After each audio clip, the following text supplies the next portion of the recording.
everybody, to another episode of Security Happy Hour. It is me, the Cyber Warrior. This is Cyber Warrior Studios, and we got an amazing show planned. Now, I have a repeat guest coming on, which, yes, happens every so often, but normally not this quickly. However, it's a very important topic, and there were some things that were discussed recently, so I had to agree, because why not, you know? And he reached out to me, so it beats me looking for somebody, because then, you know, I don't have to go searching. But anyways, got a great show planned for you today. We're going to be talking about getting into the workforce, some of the things the country is doing here in the U.S. to help people get into the cyber workforce. And it's going to be an amazing episode. So stick around for about 10 seconds, and I'll be right back.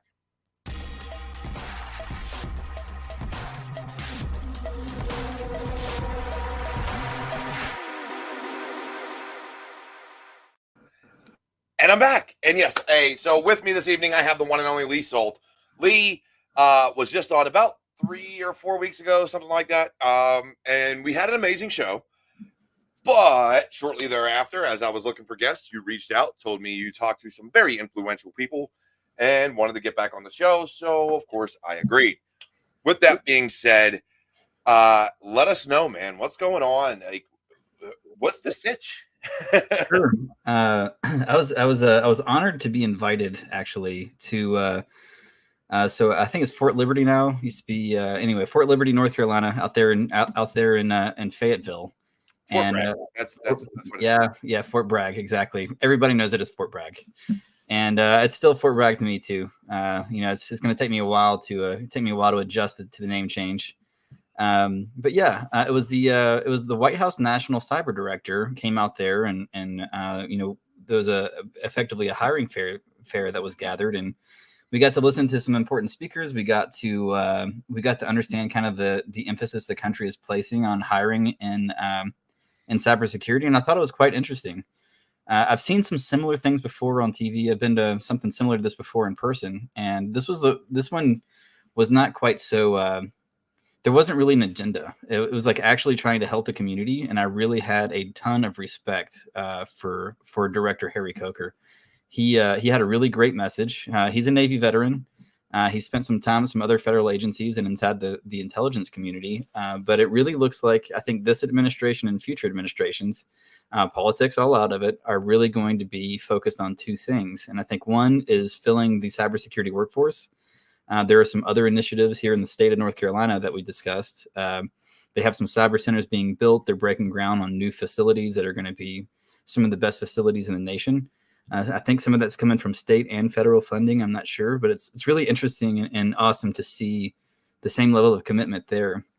And I know I'm speaking a lot, but I've got one other person I'd like to highlight that spoke, and her name was Elizabeth O'Brien, and she is the executive director of an organization called Hiring Our Heroes. I love that organization. Yes, I absolutely love it. Yeah, and I think it's something. If you're a veteran, the spouse of active duty or a veteran, or if you're a veteran connected, so you're a son or daughter, a child or stepchild or something along those lines, you should really check them out, man. Elizabeth had a very passionate, very compelling argument, and she really believes in the future of our country, to supporting our veterans and making sure that our veterans and their spouses get jobs, because it's really hard to stay employed as a military spouse with all the moving around and everything. Oh. She's got some programs for that, man. She's awesome. So I got a question on that, though, because one of the primary reasons, beyond always having to do clearance paperwork and a bunch of other nonsense, one of the primary reasons that I did not go back into federal service after retiring out of the Army, even though I believed in, at the time, defending our critical infrastructure on a federal level, was because of the pay. Because when you look at the pay and benefits, like, it just made more sense, especially as a retired veteran that, was able to have health care for the family through TRICARE and a bunch of other benefits that just come from retiring out of the military. I didn't find the pay worthwhile, right? Because at the highest levels, and we're talking executive branches, your SES ranks of government jobs, it's maybe $140,000 a year, which that's like a mid-level job in corporate America. So why is there anything being done to incentivize actually working at the government sector beyond, hey, we're going to give you healthcare? Because retirement's gone. Let's be honest. Like, okay, I'm going to work there for a little while and then move on. Like, you know what I mean? Like, what's totally. to incentivize it? Yeah, let me pop back over to my notes real quick so I can remember this guy's name. So there was a guy named Rob Shriver from the Office of Personnel Management, and he was a slightly long-winded, but he had made some great points. And I really believe that the government is trying to make that process better. So he outlined some programs where it's easier to get into federal government with less paperwork, especially if you're veteran connected. So there's a lot of synergy between those two guys or those two people. Mm-hmm. And he talked about like, you get this kind of picture of a government office where you got, these concrete walls around you, you're in a cubicle and things along those lines. I'm sure those jobs still exist. But he's talking about this initiative that they're dumping tons of money into that's most likely going to survive administrations. And all the coolest jobs that you want to do, he's talking about they're making those in the federal government, and they're doing those things. OPM is dedicated to getting your multiple monitors, getting your work-life balance sorted out. He spent a ton of time and kept coming back to the work-life balance topic, which I think you can achieve in the federal government.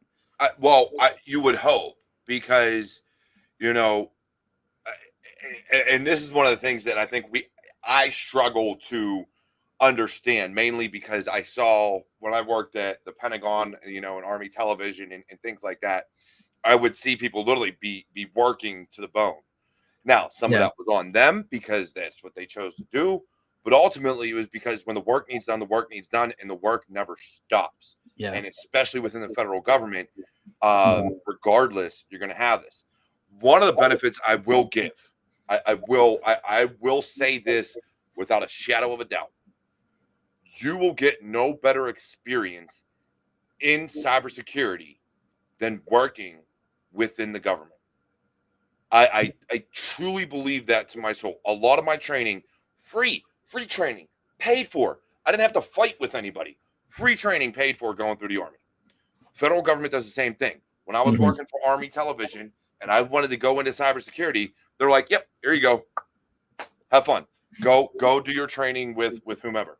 So I will say that when it comes to learning, growing, training, you're not fighting budgets. Like, they literally have, if you're working for them, they want you to do better. So here you go. Go away. Go do your training and whatever you need to do. So I will give that to them. Yeah, I think on the pay scale thing too. I think there's a couple of things on that. One, I know that there's some federal agencies out there, federal law enforcement specifically, the Bureau and the Secret Service, that are providing some civilian roles and some technical roles at competitive salaries. And they're working to, I don't know if it's an actual initiative, but the hiring requirements and the hiring process and things for those are a little less strenuous than those than for the civilian role. 3-letter agencies and governments. Yeah, it's not the 3-letter. It's the gun carrying jobs, right? Yeah. So in the Secret Service specifically, who I'm most familiar with, they have a dual mission. So every gun carrying agent has.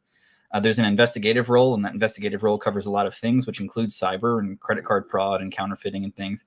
And then they have the protection role. So you might be in the middle of a huge case, and one of my friends over there talks about, getting ready to go make an arrest, and he got orders to go do protection for some protectee. And, it kind of threw a wrench in the case, it threw a wrench in the arrest, and so on and so forth. So the Secret Service has now created this thing called a NIFA, a network intrusion forensic analyst. And the guy who's kind of architected that or runs that, I'm sure I'm misconstruing this, good friend of mine, known him for about 15 years. And they're not gun carrying agents. It's a bit easier to get that job, especially if you have a background in cybersecurity and investigations. And they have those roles in in a lot of their field offices. They have them here where I'm at in Charlotte, North Carolina.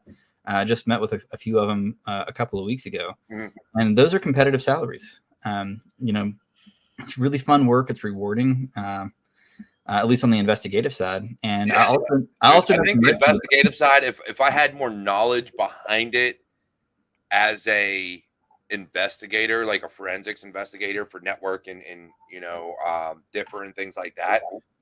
I know enough to be dangerous and like see different things, but not enough to find everything. So like unless you have like a sim tool or something like that, I'm gonna miss shit. Like I don't have the digital forensics experience to be like, yeah, I got this. Yeah, I can get that. And, there's a lot of people that like to break things, and there's a lot less people that like to put the puzzle back together and do all of the due diligence and the follow up there. So I totally get it.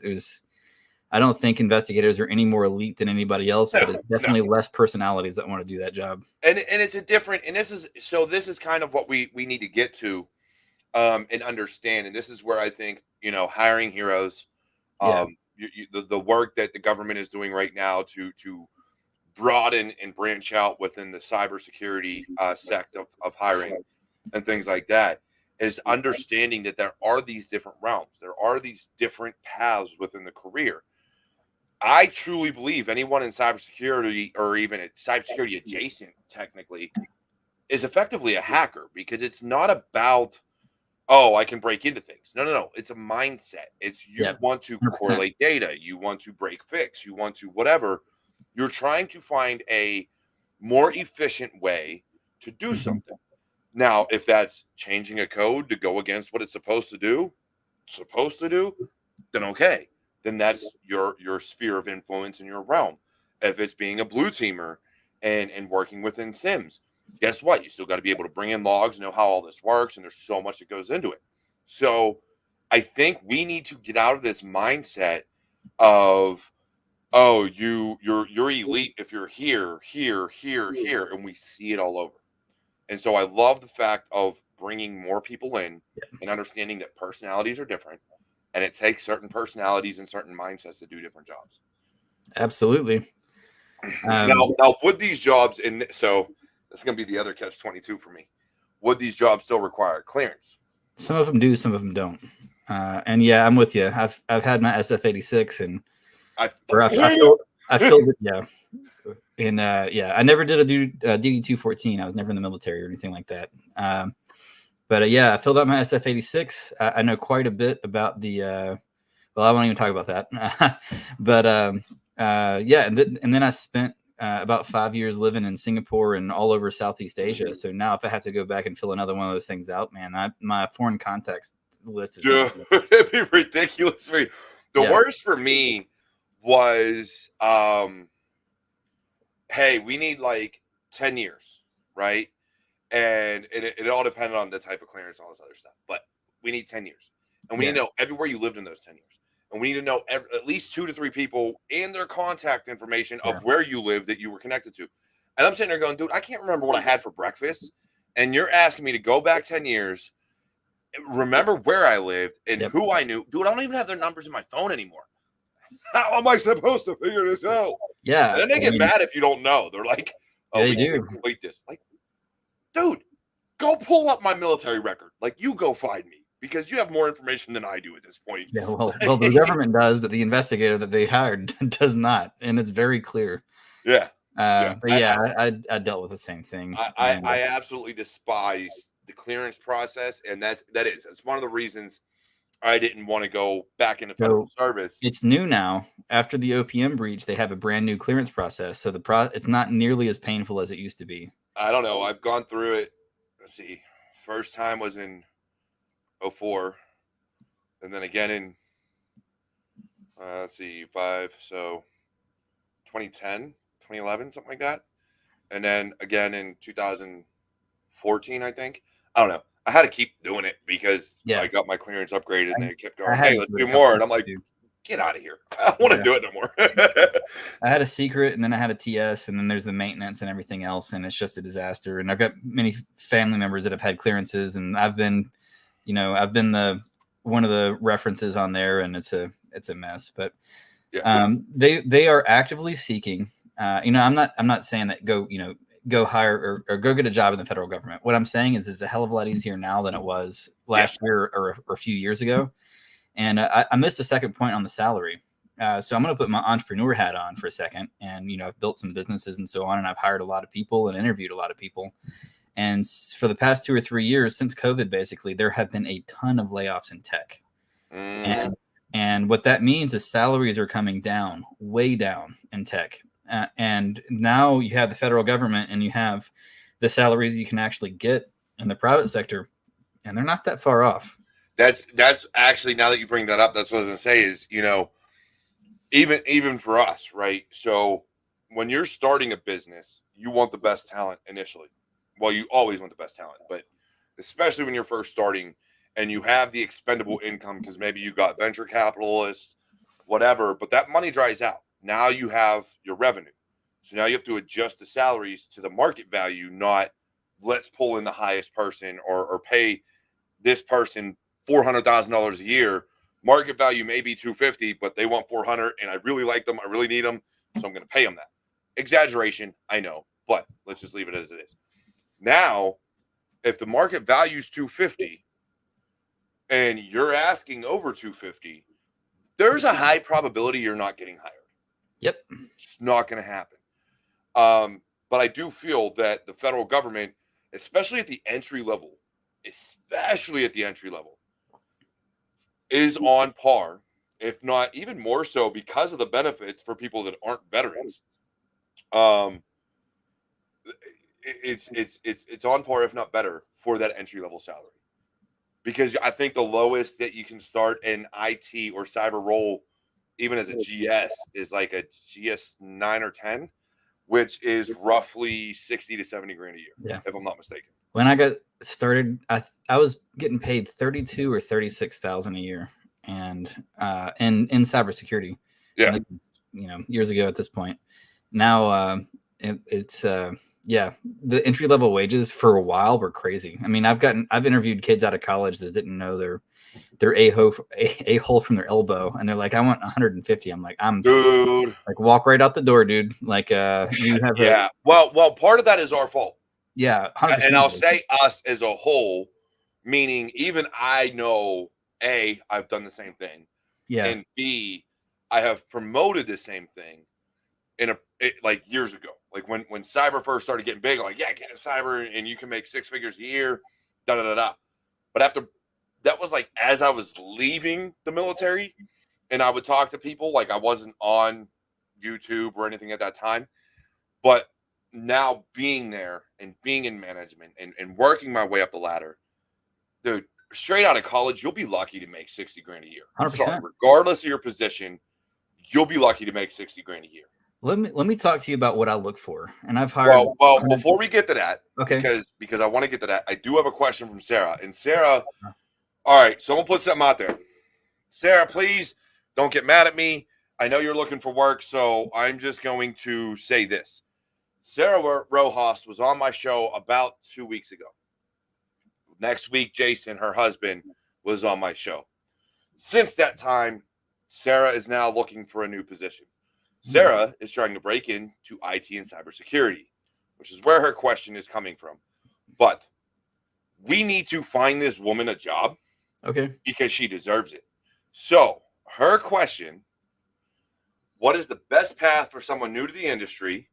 She's breaking in to get into digital forensics and secure a job, either with yourself, who's in digital forensics and things like that, or federal government. Sure. So the first thing I'll say is Jason and Sarah, you guys are not far from me. I'm north of Charlotte. So let's get up and grab a coffee and have that conversation about your situation separately. What I will say about investigation and digital forensics in general is it is not entry level. Do not come out of college and expect yourself to get a job in digital forensics or incident response. I saw another comment over here around digital forensics can lead to incident response. I still refer to the field as DF and DFIR, yep. Right? And it's kind of circular. Digital forensics is definitely different than incident response. And then there's kind of an adjacent or associated, or maybe even within the same thing called e-discovery. Mm-hmm. That's also closely related. But when you're in an incident response case, you're going to want to do digital forensics on deeper dive things. When you're in a digital forensics mode in an intrusion investigation, then it might lead to some incident response. You might say, hey, I've got this alert. I do a deep dive on it to see if it's a true positive or a false positive. I found out that indeed it is some piece of malware, or the only reason that particular file exists on that system is if an adversary had positive access to that system. Now you're activating an incident response. Getting into DF or IR, you're basically, this is controversial. I'm going to have some friends that might be watching that are going to argue with me. The best way to do that is as a consultant. It's a higher barrier to entry, and the reason I think it's the best is you get the MSSPs potentially too, but you get access to the most different situations, and when you're in incident response or crisis management specifically. So I'm an investigator and a career crisis manager, and I've dealt with physical crisis. Griffin just agreed with you, by the way. Best way to into IR and DF is to work your way up in the SOC.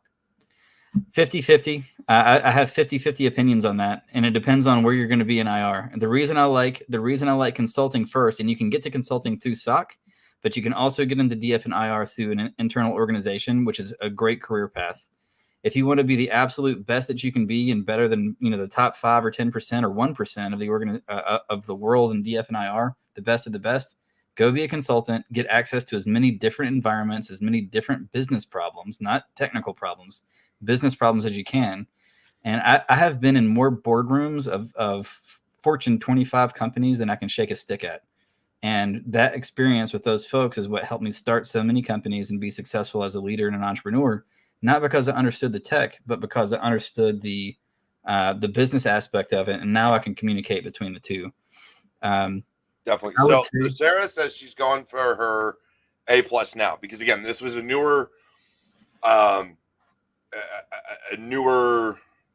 path for her. Jason was on my show last year. It wasn't until earlier this year she decided to go full in, and then being laid off, of course, was fuck it. I'm going all in, balls to the wall type of deal. So A+ now. So I want, if you, Sarah and Jason can meet up, that'd be fantastic. Because I think you have so much wisdom and knowledge to give to them that goes even beyond what I know. Yeah. And I want to go back and talk about Griffin for a second. Is I don't want to discount the SOC stuff. Like that's a fantastic route, and you get a lot of access to. So the consultants that don't come from a SOC, they don't understand the internal process of that internal security team. So there's like a learning process there, but you might get access to the more businessy stuff, and it's a little bit messy, whatever. Yeah. If you come from a SOC, you understand the internal process, and the thing to remember is on an incident response team, there's not a responder of one. There's no such thing as an army of one in IR. Incident response is a team effort, and it's a full contact sport too. Like it's a tough job when it's a legit bona fide incident, then it's going to make the news and things like that. Full contact team sport. And it is. So I will agree with you though that, and actually I agree with just about everything you said just now, but the SOC itself, and yes, I love GRC. I think GRC is another great way to break into cybersecurity. Maybe even easier, maybe. Again, I didn't come up in GRC. I came up IT, consultant and MSSP route. But I think that the SOC and consultant experience, to your point, gives you so much more insight into the data flows, the traffic, the things you're going to see. And again, when you're doing an incident response, that SOC, I'm sorry, if you're running if you're working at an MSSP and a SOC, you are the primary resource for data until digital forensics can extract the drive and dig even deeper. That initial incident comes from the SOC, and I hope you're ready to work some long nights, because those incidents, you'll be working 18, 20 hours before you even go to bed. One is partially your fault because you're going to be so hell-bent on finding the answer that you just do it. And the other is, depending on the organization, you may have to. If this is a hospital, you're digging in deep, and you're not done until you get them up and running again. That's exactly right. Last time we talked, or when I was on the show last, we talked about work-life balance. So far, my record in crisis management, this wasn't cyber related. I think it was up close to 95 hours straight. And I had like half an hour rest here, 45. I mean, there was it was a very bad situation. But then right after that, I don't think I showed up to work for a week. I didn't file for, I didn't like put in for time off or anything. I just was like, I got really sick because that's what happens. And then I just didn't show up, and nobody asked me any questions. I didn't have any time off docked or anything like that. Nobody called me. Nobody asked. I just showed back up for my shift one day, and they're like, "Hey, Lee, welcome back. Great job." And I'm like, "That's what you need, right?" Like, and that's a real crisis management and incident response culture. Is when those types of things happen, and like you have like this once in a century sort of event that it's your responsibility to help with or be a crisis manager for, and then you come back and the team, whatever it is, they just understand. And That that's doesn't what I happen. think we need more of, though, right? We Yeah. see so much. So let's put for instance, out there, right? Even if it's not like crisis management in DFIR, so many times, even if you work for a company that gives like unlimited PTO, let's just say, or even if they give you, I don't know, 2, 3, 4 weeks a year, whatever the case may be. If some event happens, the immediate response is, so they can cover their ass and cover their books, is, oh, you're their manager. Can you put in PTO for them so that, we can da-da-da? Why? Yeah. We know what's going on. Why do we need to account for PTO? How about they're off until they can get all the paperwork or figure out what's going on, if they need short-term leave, if they need long-term leave, if they're just taking a week because, like yourself, you were up for 90 some hours straight doing crisis, whatever the case may be, like, who cares? Yeah. Like, if it is an emergency, a medical thing, whatever the case may be, who the fuck cares about PTO and all this other nonsense? Shut up and get bed. I call it comp time, and I if I'm going to go work for somebody else, I ask them what their comp time policy is. And then if it's very strict and you got to take PTO or whatever, I'm like, okay, well, I'm going to manage the PTO of my team on myself, and they're not going to file that stuff through HR. And then we go one way or the other, and then I make that fight my fight. And when people need to take time off, and Jocko Willink has this saying that I think I started saying it before I heard him say it, and it's like, if you don't have anything to do, don't do it here. Like, go take your time off, because I will make you. And when it's time to go, it's time to go, and I need your 100% full attention. And unless there's a family matter or an emergency that's other than this one, like, I need you right here and to be present as long as you need to be. But you're going to go take time off after that. If the business suffers, the business suffers. But I think that gets back into, and I got a question here from, I don't know if that's my family or not, but Josh Marr. I got like a second cousin or something. I don't know the relationships, but it's a Marr, so maybe it is part of my family. So we'll get to you in a second, Josh. But I think this goes back, though, even looking for work when you're trying to break in. So many people are willing to put their mental health to the side and be like, I just want to break in and get a job. No, because I guarantee you, if you do that and you work for a shit company with a bad culture that nobody likes, and even you can't like, and they're destroying your home life, then you're going to end up burning yourself out and not wanting to be in this field. You're like, oh, well, the whole field sucks and I don't want to be here. When in reality, you worked for a shit company that didn't want to take care of you. Yeah. And we need to balance that. We need to really look. Now, far be it for me, I've worked for shit companies. I get it. But I also have the mental capability to realize this is a bad company right after I start and go, I'm out of here, homie. Let me find another job. But some people don't want to do that because they're just breaking in and they're like, well, I got to be here for a year, 2 years. Look, you realize most people in this industry, unless they built the company or it's their own company, don't really stay longer than at most like 2 to 3 years. If you stay at a company longer than that, one, you're not getting a pension, so I hope you're getting really nice, sizable raises every year. And two, are you learning more and more?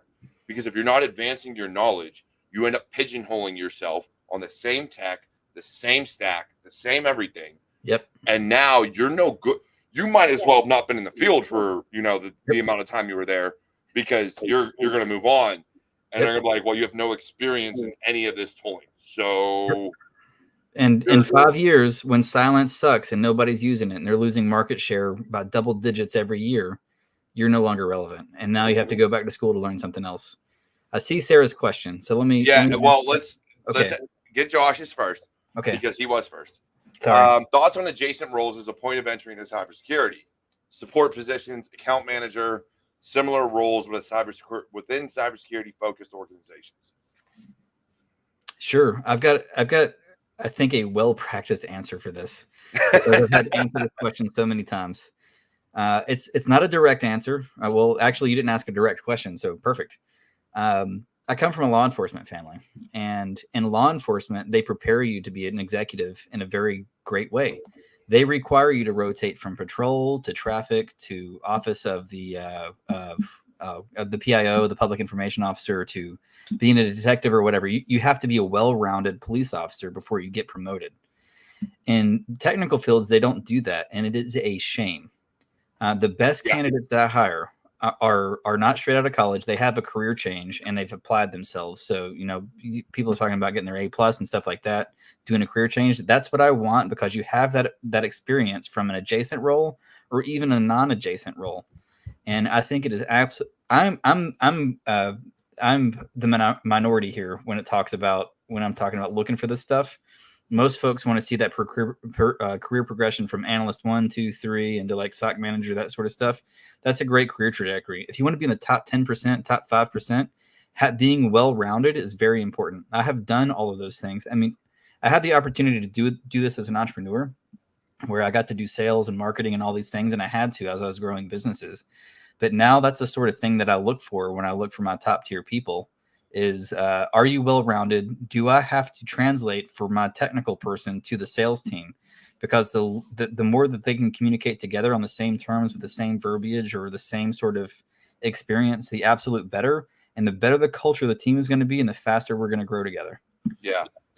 So I just had a conversation recently, and it touched on the same topic, and I'll make jokes about it. But when I'm talking to somebody that is in a non-technical role, so a project manager, a salesperson, whatever the case may be. Now, if you talk to me like you've been doing this for a while, or at least you say you've been doing it for a while, I'll talk on a higher level. And if you don't understand me, that means you've lied to me and you haven't been doing it for a while. But when I'm talking to technical people, even if they're juniors, I have a bad habit of expecting them to know what I know and how I explain it. And so I was joking with one of my buddies the other day. I was like, so I got to break it down like I'm talking to a Marine with crayons. And he's like, dude, you're talking at a PhD level. You need to bring it down to a high school level. And I'm like, man, but they're technical. They're a junior. Shit. I have gotten that before. You're up here. I need you to be down here. Like, and so like, and it's funny because when I'm talking to sales, CEOs, CIOs, CISOs, like I can break things down at an executive management, whatever level I need to. But it's just in my head, if you're in a technical role, unfortunately, my mind immediately goes to, I'm expecting you to understand everything I'm saying. Yeah. When in reality, they've not been doing the job that long. And I should know that, but I have that bad habit. Know your audience. Exactly right, Griffin. Know your audience. So Sarah, you came after Christine, so we're going to hit Christine first, then I'm going to get to you, Sarah. Is digital forensics for crime different than digital forensics for the business environment? No. However, the criminal, so if you're doing it so there's different types of, the difference could be the reporting, the actual processes themselves, and the requirement for digital evidence and the analysis process, and needing to have an effective investigative methodology. All of that stuff is nearly identical. There might be some, for crime, you're going to be communicating probably to a U.S. or I say a U.S. attorney, a prosecutor. I've done a bunch of federal stuff. If in a private sector environment, it might be a civil violation or something along those lines, where there might be crime. There's this stuff out there. There's this child exploitative material that I have discovered in private sector environments more often than I should. And this is why I don't work that industry, Lee. Me and you discussed this last time. This is why I don't do it. I will say this many times, and I have said this in public and in front of all of my law enforcement friends. I do not believe in due process for those individuals. No, I'm not going to do anything. Hit a wood chipper. That's what I say. I'm not going to do anything. I'm not going to threaten people. That's not my job. but I'm not going to ask questions if things happen. For those individuals that choose to do that, No, I say straight to the wood chipper personally, but that's just me. I'm not going to ask questions. I'm not the one doing it. I am simply saying I wouldn't mind it. But anyway, yeah, I get where you're coming from, and again, yeah. but that does flip things, right? Because we do see that, and I've seen that before in news articles and in different companies I've worked for that it's been talked about, where a malware investigation, right? Like, how did this get in? Da da da da. You end up finding things that you didn't expect to find, right? And so then it flips into a criminal investigation from what should have just been how this malware get here, or how deep did it go, how far did it penetrate, and now you've got to flip it. You're investigating phishing emails, and you have access to the content of the receiver's inbox, and there's exigent circumstances, or you have consent, which is the best, or if you're acting as an agent of the government, or if you're with the government, you have a fairly broad scope warrant or something along those lines, and all of a sudden you find evidence of something, right? Some white collar crime or whatever, right? Like maybe there's some extortion, or maybe there's some embezzlement or something along those lines. And now it's like, all criminal complaints are complaint driven. That's why they're called criminal complaints. You have to tell the authorities, or there will not be a criminal investigation. And as an internal digital forensic investigator, you're going to be dealing with HR stuff. You're going to be dealing with, employee issues of one variety or another. And some of that turns criminal, some of it doesn't. Most of the folks that are in those positions are former law enforcement and former investigators that have sound. The most difficult thing, and why Jason and Sarah said, reach out to me. I need you to have a sound investigative methodology, and I don't care about the technical stuff. We can train all that crap later, and there's a million resources for that. There are not a million resources for sound investigative methodology. Well, let's be fairly, when it comes to investigative, and someone eventually, I'm going to get a comment about making this comment, but sure. I love doing it every time. Go ahead, roast me, say what you want. Women are the best FBI agents in the world because you give them a name and they will, in within 10 seconds, they have an entire history. Like, let's be honest, that's the way their mind works, and they're good at what they do. It's just, I don't know. It's ingrained in their DNA. They are fantastic. My wife has done it to me. Like, I'm like, oh yeah, so-and-so is my ex-girlfriend. And without a doubt, within whatever, I have everything. Like, what the hell? For sure. The one of the challenges that I have for investigators is they're all like retired law enforcement or military white males, right? And there's the investigative side where I have a very limited. I hire the number one thing that I hire for in any organization, whether it's a team or a company, is diversity of thought. Yeah. And it's very difficult to find in the investigative space, not just blue teamers where you're doing incident response and things along those lines, but actually experienced investigators. There are so few, just diversity of thought in general. I mean, even within white males.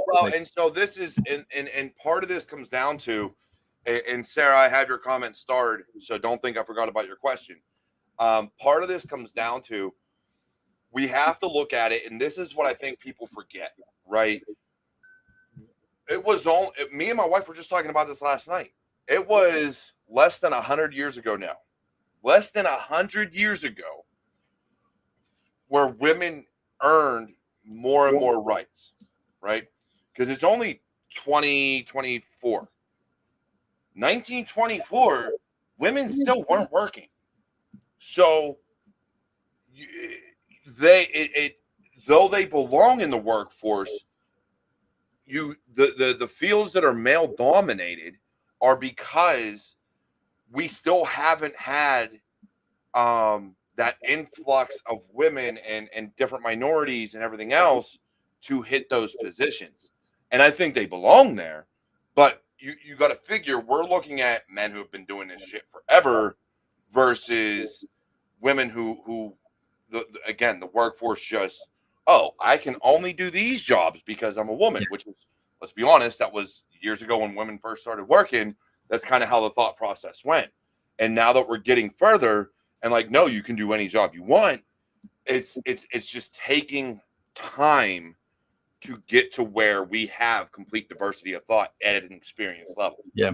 Not saying they can't do it, just saying it's taking time, because it's going to take time to get women and everybody into all these positions.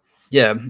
I think so. So one, like, gender stereotypes or gender roles in the workforce, that's a real thing. Like you have higher concentrations of one thing in one role and higher concentrations of another thing. Sometimes it's a problem and sometimes it is not. And I'm not the judge of that. But that's just a reality. Well, more women apply to be nurses than men. Like it's just who applies. But I will say this on that note: when it comes to our male-dominated fields right now, a lot of it comes down to, and it's going to come down to how women think, because of the way the workforce was for so long. Of I need to match 100% of what this job description says, or we'll even put it at like 80 or 90%. Whereas me and most men look at the job description. Oh yeah, I have that cert. Apply. Like no care in the world. Just apply. So I don't look at job descriptions. I read the job description just to see what I'm going to have to do when I first start. Not the actual job, because we all know it changes once you get in there. But the initial, what they propose. I look at this. They propose. When I build a team or build an organization, it's like diversity of thought is the number one thing, right? Mm-hmm. And you have to have job descriptions and you have to have those things, but it's like you need to be well connected and you need to go out and find the people that are going to be on your team. Don't just put out a job description and wait for them to come to you. Go find people. And I've been able to achieve, on a gender basis, like 15 to 25%, females in a male-dominated team, which is freaking unheard of. Yeah. And I've done that more than once. And it's because you have to go out there and you have to find that, anybody on your team. You have to go into your network. You have to go out there to the people that we see on a daily basis online and all these other places that are putting their names out there. You have to hire the most qualified candidate for the role. So that there's none of the other stuff. You're hiring the most qualified candidate for the role, and you're making sure that it's your job to go out and find them. It's not waiting for the people to apply and having, these 5 or 6 other barriers between you or between the candidate and you hiring them. Your job is to go out there and say, and learn about these people and say, you would be a great fit on my team. And then some folks, from whatever demographic are going to be like, but not this, but not that. And you're like, don't worry about the but nots. No. I want you on my team. You're qualified. If there's things that you're worried about, we'll work on that together. And you're going to be a great member of this team. I love that thought process and the way that hiring goes, because like right now, and this is, and Sarah, Jason, you, anybody who's watched my show knows, I've gotten almost, actually, with the exception of my first job out of the Army, every other job after that I got because of my network. Because I reached out to people and was like, are you hiring? And they're like, well, I know what you do. I know what you know. I can teach you the other things. Screw it. Yeah, you're hired. You're coming onto the team. So I think that for us, and I got to start doing this too. Lee, in the same regard that you do it, I need to start doing it. As I just opened 3 new positions for mid-level people. Just waiting for them to get approved. But it's go out and look for people. Don't wait for people. But we hire on recommendation all the time. Like if you're recommended by somebody, I'm going to I'm at least going to interview you first before anybody else, because someone on my team that I hired said, yes, this is someone you need to hire. All right, I'll at least give them the time of day, figure out if you're right, and if you are, they're coming on the team. 100%. I'm not going to put you through 5 different interviews. I'm going to talk to you. Probably my boss is going to talk to you, and then you're on the team. That's literally all it goes. I'm a bit more stringent than that. Everybody, even my best friends or whomever, has to go through the whole interview process, and most of the time, on an individual team. So if there's a specific team, if any one person says no, I don't care how good you are or how much I like you, I won't hire you. And I defend. Does that come down to? So let me ask you a question. I really do got to get to your question, Sarah. I'm like staring at it. Does that come down to the why they said no? It at a like small. by that I mean, if it's if it's like, oh, they gave me a bad feeling, like an attitude or how they answered a Yeah. question, or is it like if they didn't know something technical and they're like, oh no, because they don't know X, Y, and Z material, they shouldn't be hired. It generally doesn't. So for that particular person, it generally doesn't matter why, because I need my team to be confident to say no and to trust their gut and to know that I'm actually delegating them the authority to say no. However, if you're going to say no, you have to tell me why. And if you don't tell me why, then you and I are going to have a problem, because now you're creating a culture that I can't work with. And at the end of the day, even if you have the most positive culture, the employee has to get along with the manager. That's the way that relationship works. We don't work. Everybody has a voice, but this is not a democracy. And if you go from the best employee to a toxic employee, it's my responsibility to maintain the culture and diversity of thought on the team. And if you're going to create a problem with that, or you're going to arbitrarily limit team growth, because if there's one guy that's saying no to candidates every single time, it's probably God, what is that guy's name from the series Justified? He's got this famous saying, is like, if you see an asshole in the morning, you probably saw an asshole, but if you see assholes all day long, you're the asshole. You're the asshole. Yeah.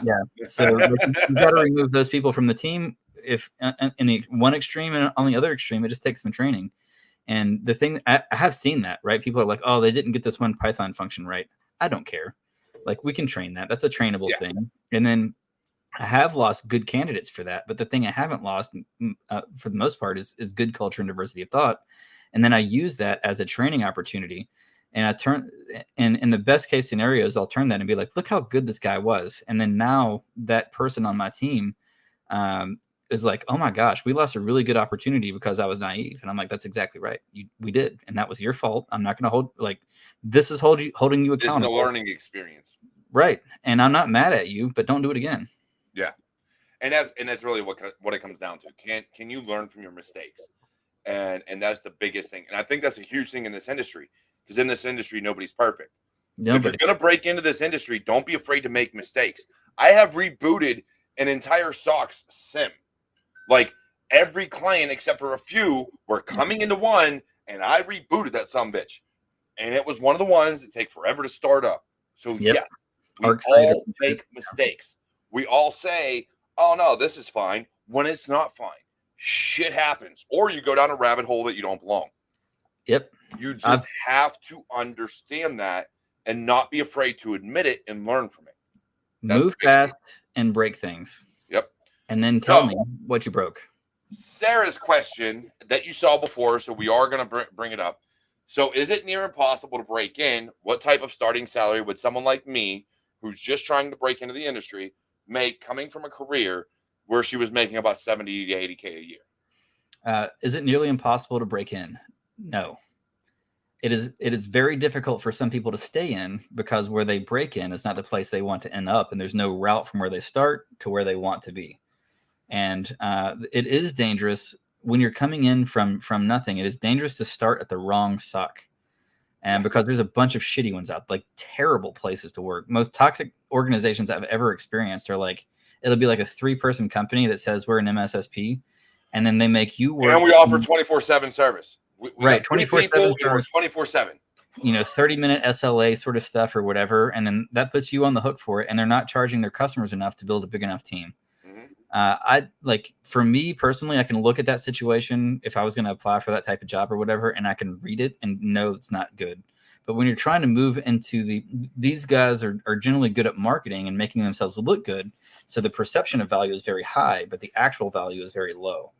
What I would say if you're a person that's on this chat right now and you have a question about that, reach out to me, because it's a small enough community. If you're in the state of North Carolina, let's grab up. I don't care where you live. If you're 6 hours away in Wilmington, let's get up. Let's grab a coffee. If you want advice, you got to buy me a beer, and we'll I'll help you figure out how to break into that. The second, I got to be coming down to Charlotte. I'm going to be coming down to Charlotte within the next month or two, probably, for some other stuff. When I do, Lee, me and you and probably Sarah and Jason, we're all going to get together. Yeah. And I got the first round. Lee, you got the second round. Done. All right. Absolutely. And a reasonable, like for a career change, 70 like for me, and I can't speak for the rest of the industry, but for me, like I would probably do a lateral, and I'll explain that. So one is there's this whole thing called Maslow's hierarchy of needs. If I want you to be an effective employee, I'm not going to put any of your Maslow's hierarchy of needs stuff in question. Oh, did we just lose Derek? No, I made you solo, dude. I'm still here. Sweet.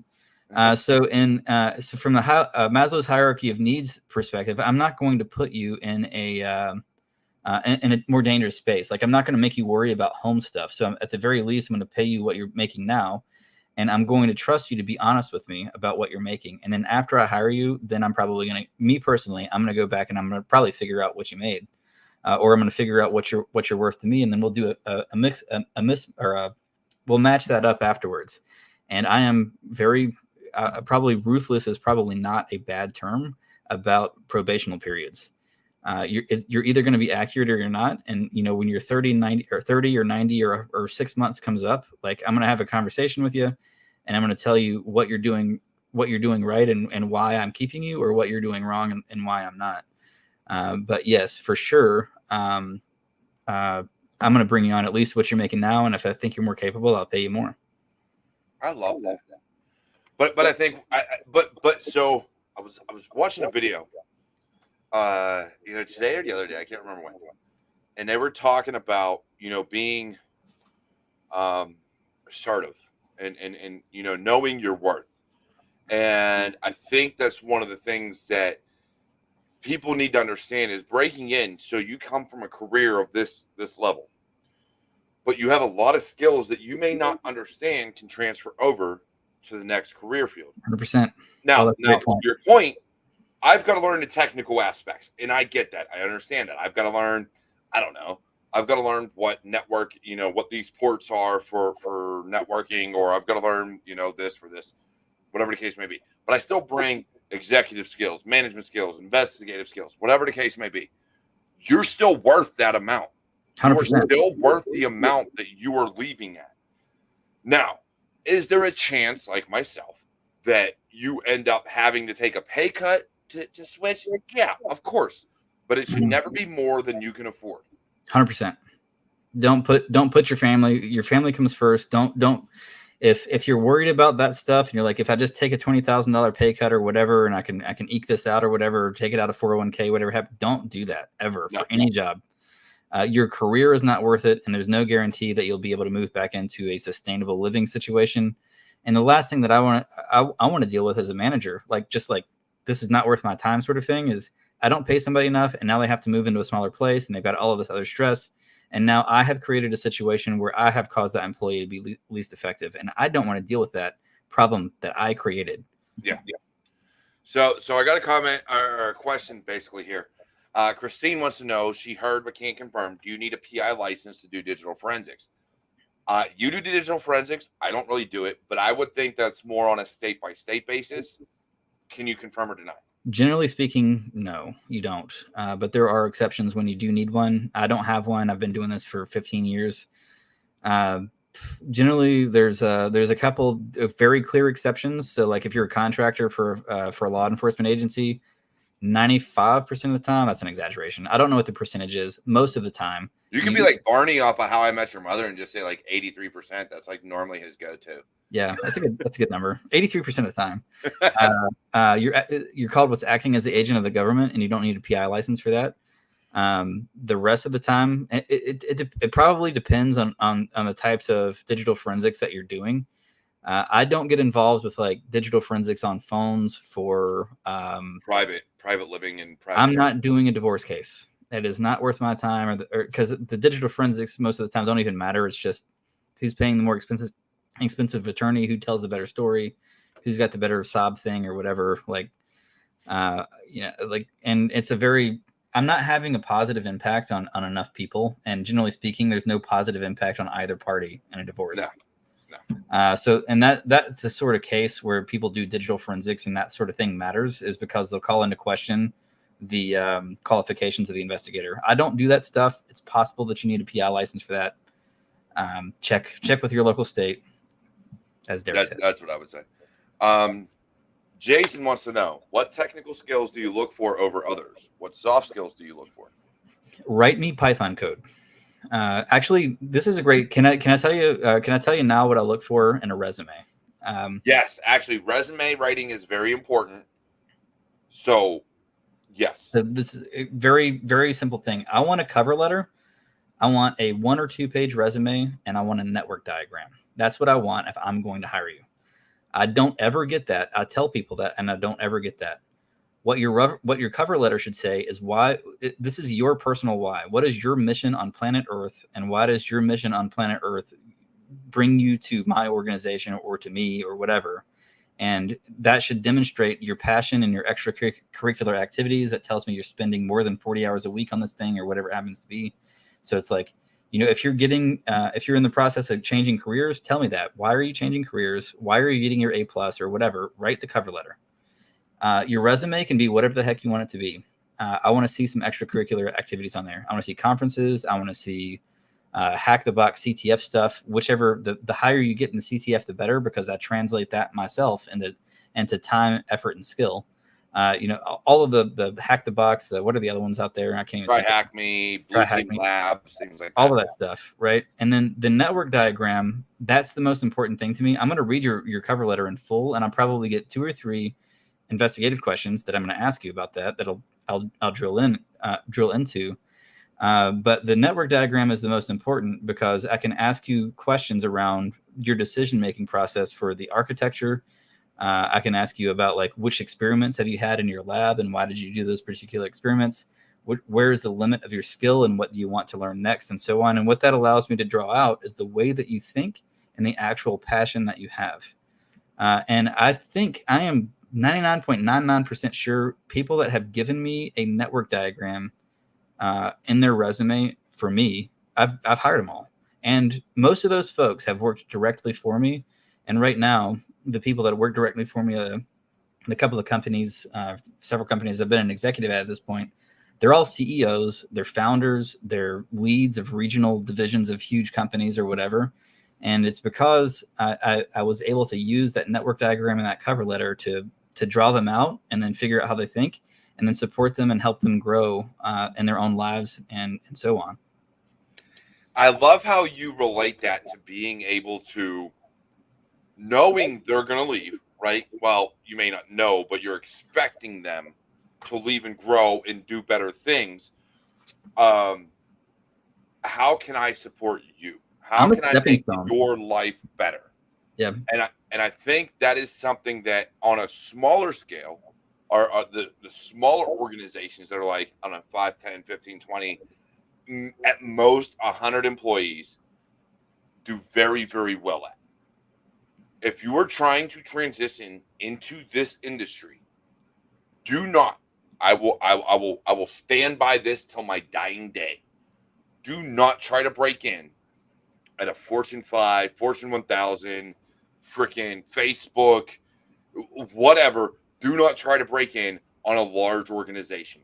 Do it at a small business. And by small, I mean small. At most, 100 employees. And the reason is your boss knows you. Yeah. The CEO probably knows you. The CISO probably knows you if they have one. Like, everybody knows you. So they will support you. If they're a good company, 9 times out of 10, they will support you and your growth, and they are expecting you to leave for more. 100%. You're not a number there. And if you really want to do the research on that, the psychological concept is called Dunbar's number. I 100% agree. Go find a company that's like 100 people or less, and you won't be a number. And most of the time, there are definitely crappy examples of 100 person less. But yeah, I agree with that advice. Like that is, so I don't think they're fully remote. Well, kind of, sort of, a little bit. One of the best companies that I worked for, and I will say this, prior to me getting the job I have now, CISO, out of Pittsburgh, was I think when I started there, 10-person company maybe. I knew one of the co-founders because I had gone to InfoSec Pittsburgh. Yeah. So like when I knew like things weren't looking good at the prior company, I hit him up and was like, yo, homie, you got a job?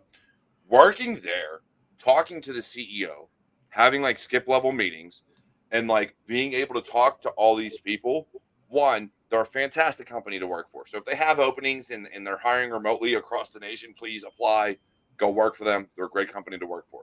I mean, my company is also, and I will be hiring as soon as they post. But fantastic company. They're very person centric, meaning you matter. Your work life balance matters. Everything else like that. Same way where I'm at. But and for the record, Derek's organization is our best partner where I work right now, and I can absolutely vouch for that, the quality and so on. And I didn't know that when I came on the show the first time, by the way. Probably didn't even know where I worked. I didn't. I did not do my investigative duty. I got distracted. Well, given the fact that my boss is the one that sent you to me, I didn't know. Yeah, I didn't know he was in. And yeah, it's funny.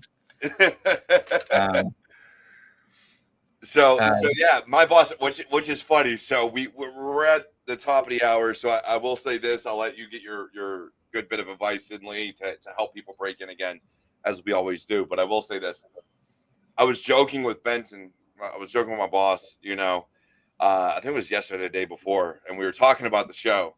And I said, and everybody's on. We were doing a whole group meeting for the entire team and everybody in our cyber operations. And I was like, and you never watch. Like, you promote the hell out of it, but you never watch it. He was like, yeah, you're not wrong. But I love him to death. I love who I work for. I love the company I work for. We're doing some amazing things. We're growing. We're doing so much. But I promote everything I can about other companies that are doing great things, especially people trying to break in. It is very difficult to get an entry-level role in consulting, though. I will say that. Yep. Entry level in consulting is nigh on impossible. It's brutal. And the reason for that is, as a consultant, you have to be able to consult with clients. To consult with clients, you need to have experience in the industry. Yep. So working for a company that is just themselves is the best way in. Yep. Or the easiest. I'm going to say the best, because either a couple years in IT or a couple years in a SOC somewhere. Those are like generally the clear routes, and then there's the law enforcement and stuff like that for investigation piece. Yeah. And then transitioning from government where you've been trained and so on and so forth. But yeah, I think generally speaking, like the easiest route is a SOC working somewhere. Yeah. Like that's the fastest path from zero to one. So with that being said, Lee, again, this is all about where are the jobs. Yeah. So if you have any advice on where the jobs are, how people can break in, again, the government's coming out with new initiatives. You got Hire Our Heroes for the veterans. You've got so many things out there. What advice would you give? Who to reach out to, who to network with, that type of stuff for people trying to break into the industry? Go to local conferences. If it takes you more than, say, a year to break in, go get an IT job. And don't work at a shitty SOC with 3 employees. Don't do that. That's a bad plan. Less than 100, more than 15. That's where you want to be. I can get behind that. Yeah. Sarah, I see your question there, and can I answer one more question? Yeah. I'll throw it up. I just caught it. So clearly, a transitioner wanting to have a network diagram. So what is your recommendation in replacement of that? If so we're friends here, but if you come to me with that and you're trying to get a job with me, I'm going to tell you that's an excuse. And that's a fact. That's an excuse. So what I would say though, is most of the time I ask for somebody's network diagram, they think about, I've got to have this machine, or I've got to have all of this other crap and these widgets and stuff on the wall and server. You don't need that. If all you have is a laptop or a computer and you have like, whatever, I use VMware Workstation, but any of the other alternatives that are free or whatever, do that. Draw a network diagram of your virtual lab. And it doesn't have to be this thing that you maintain forever. Just draw me something of the thing that you use experiments for, or that you use to conduct experiments, and that's it. right? I've got Kali over here. I've got like these 3 things that I downloaded off of VulnHub. I've got this TCM stuff, whatever it is. Draw that up. Give me something to ask you questions around, because you're going to be able to give me strong answers to those questions on your network diagram. You're going to feel good about it. I'm going to feel good about it. And 95% job, I'm going to give you, or 95% sure, I'm going to give you a job. And on that note, if you're looking for how to stand up a quick lab and gain some understanding, Detection Lab is one of the best routes you can go. Detection Lab, I don't know who built it. I don't get me started. I literally didn't look into it all that much. I just looked at using it for some purple team exercises. Detection Lab is one of the best things you can do, because you can do it from a local machine through VBox where it uses Vagrant, or you can do it in the cloud through Terraform or Ansible or whatever. They have the different codes out there. And Security Onion is another one. Security Onion has the one where you can stand up and the clients in the cloud through Terraform and Ansible to be able to do these different things. So very, very limited on excuses of why you can't do something. VirtualBox is free tiers of AWS, free tiers of Azure. And again, I get it. You're just breaking in. You're just learning. You're just trying to figure these things out. Sarah, I believe your husband just got his AZ900, which, by the way, congratulations, Jason, on getting your Azure certification. Kudos. I love you, homie. But that means you have someone that knows Azure and can tell you about their free tiers. 100%. I've just started learning Azure. So go get after it, right? Yep. So look, I love you all. You're all my warriors. You're all my family. And look, network, and don't be afraid to take chances, take risks, apply to everything that you truly believe in. You have to believe in it. If you don't believe in the company's mission, if you don't believe in the job, you're not going to be happy. So do not apply for something you don't believe in. Apply to something you believe in. And look, if you got to start in IT and just doing help desk, please do it, because it's going to give you a great understanding of things. Otherwise, I am the Cyber Warrior. This is Cyber Warrior Studios. And I got to have a guest, Lee Sult, who brought a lot of knowledge and a lot of things that government and other agencies are doing. So please make sure to check him out. Sleuthkit Labs, amazing. Lee, amazing. I love you all. Take care. And I'll see you all next time on another amazing episode of Security Happy Hour.